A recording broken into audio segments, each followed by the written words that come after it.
Hello there, my name is Oein DeBharduin. I'm a writer, having recently published a book called Why the Moon Travels with Skein Press, as illustrated by Leanne McDonagh. And I am more than delighted to be here today to take part in the West Cork Literary Festival, even under such unusual times. And I was invited to share a story, and so I will. And so take a moment, get yourself a cup of tea, and let's explore. The story itself is a traditional traverse story, part of our kind of living folk tales and traditions around sharing of ideas and thoughts and older whispers. And the story itself is called The Dance of Smoke and Midges, a Fiend and a Clags. Each time I have heard this story, the teller has brought and lost elements. It has stretched and shrunk more times than the tides of the sandy beaches of memory. Stories are how we explain the world around us to others and ourselves. It is where we find mirrors and roadmaps, sense and silliness, as well as a way to fill the evenings and mornings and all the hours between with adventure and connections. Each story passes messages to us, some clear, some oblique, others speaking when we choose to listen to them.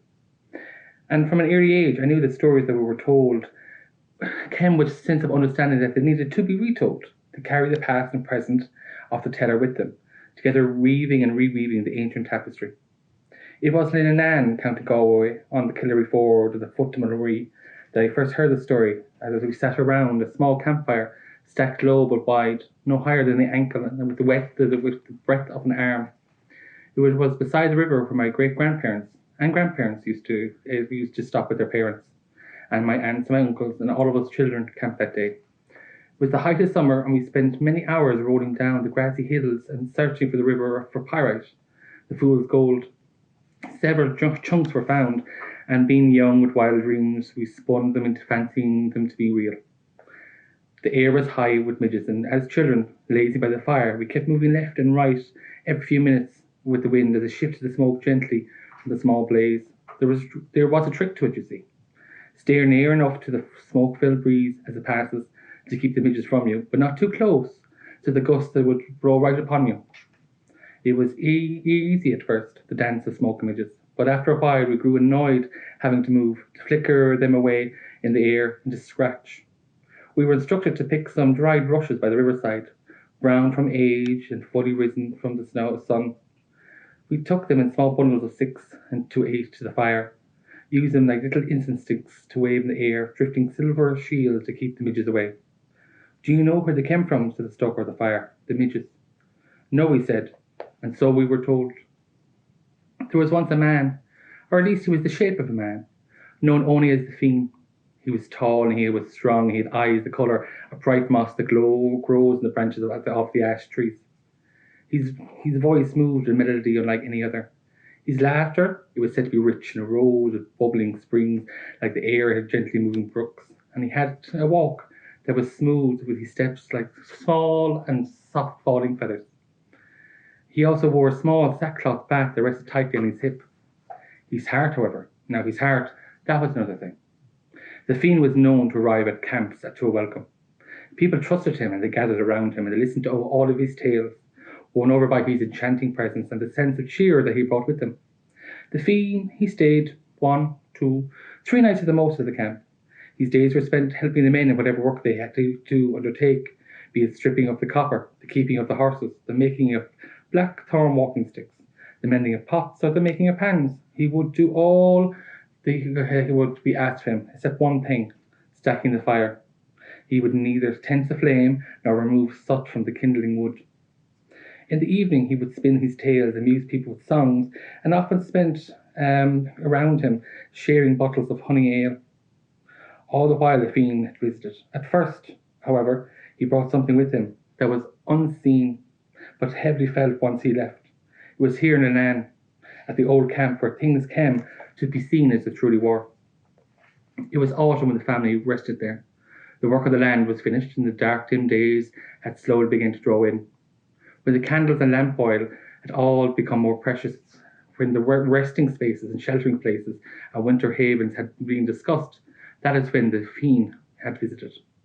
At first it was wonderful hearing fresh tales, new songs, and words of family far away. But sooner than expected, came the turning of it all.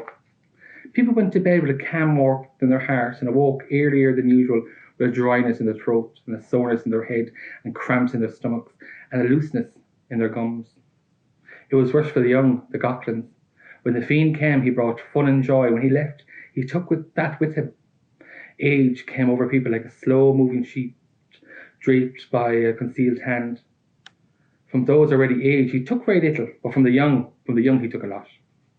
Bright eyes had become sullen, clear skin become grey, and teeth that were new and fresh, like little pearls, began to drop out. Usually families would crush on out of the place as soon as the sickness came, thinking that the land had soured against them, and few would think that it was off the fiend. This time a child no taller than my hip had turned in sickness. His mother had boiled herbs and teas for her, and the father took to the road in search of a doctor.